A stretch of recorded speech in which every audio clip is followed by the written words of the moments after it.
Devil love ഭാഗം 26. വർഷങ്ങൾക്ക് ശേഷം അവന്റെ ചുണ്ടുകൾ മന്ത്രിച്ചു. അഞ്ജുവേട്ടാ, ഒബ്രോ ഹോസ്പിറ്റലിന് മുന്നേ കുടുംബങ്ങളെല്ലാം ഒരുമിച്ച് കൂടി നിന്നു. എല്ലാവരും മുഖത്ത് പ്രാർത്ഥന മാത്രം. ഡോക്ടർ അങ്ങോട്ടും ഇങ്ങോട്ടും തിരക്കിട്ട് നടക്കുകയായിരുന്നു. ഡോക്ടർ, രുദ്രൻ ഇപ്പോൾ എങ്ങനെയുണ്ട്? വിശ്വനാഥ ആകാംക്ഷയോടെ ചോദിച്ചു. ഡോക്ടർ ഒന്ന് നെടുവീർപ്പിട്ടു. ഒന്നും പറയാനായിട്ടില്ല. ബ്രെയിനിൽ ബ്ലഡ് ക്ലോട്ട് ചെയ്തിട്ടുണ്ട്. ഉടൻ ഒരു ഓപ്പറേഷൻ വേണം. അത് കഴിഞ്ഞാൽ എന്തെങ്കിലും പറയാൻ പറ്റൂ.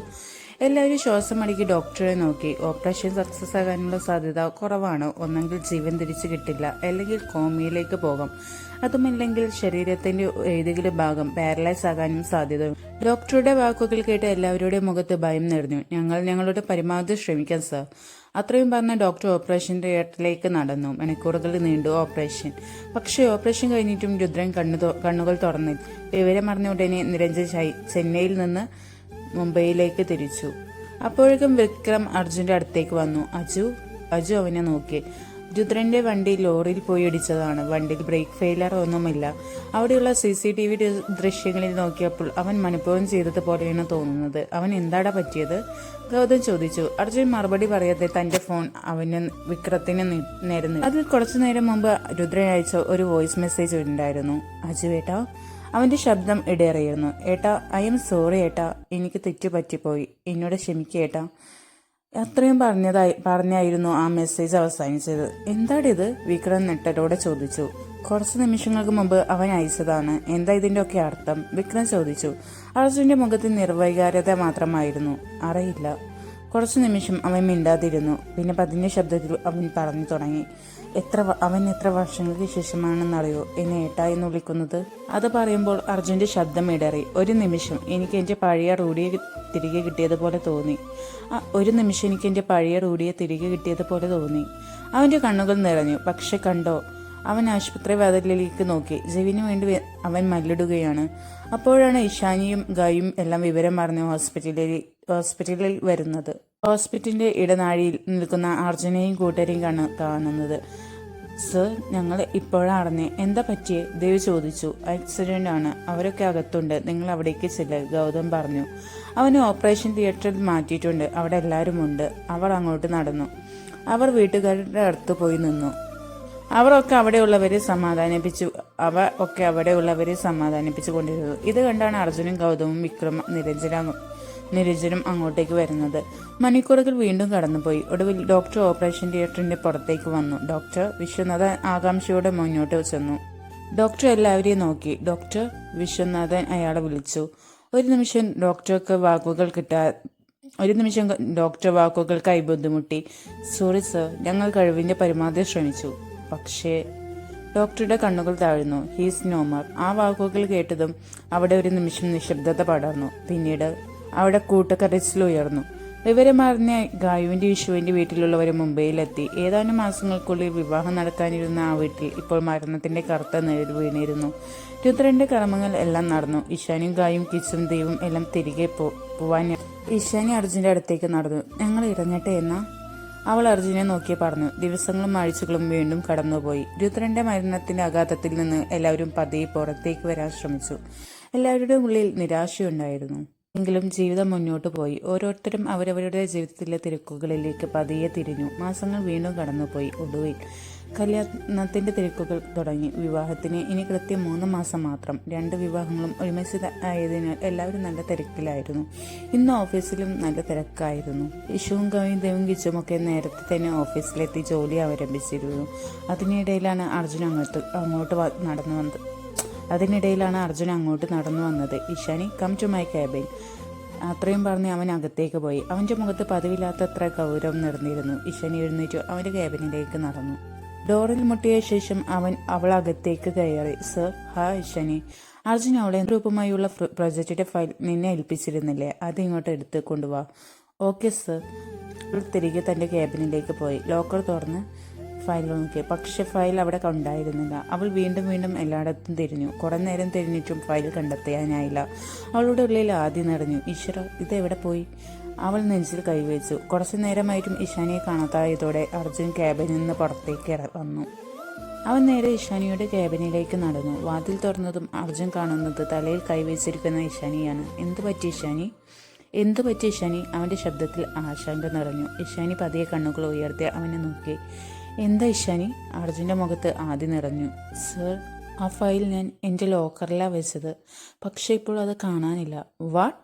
അർജുൻ ഞെട്ടി. ഫയൽ കാണാനില്ലെന്നോ? അവൻ അവളുടെ അടുത്തേക്ക് വന്നു. താൻ എല്ലായിടത്തും നോക്കിയോ? നോക്കി സർ, പക്ഷെ കാണാനില്ല. താൻ അവിടെ തന്നെയാണോ വെച്ചത്? ശരിക്കൊന്ന് ഓർത്ത് നോക്കിയേ. അതെ, ഞാൻ ഇവിടെ തന്നെയാണ് വെച്ചത്, പക്ഷെ ഇപ്പോൾ.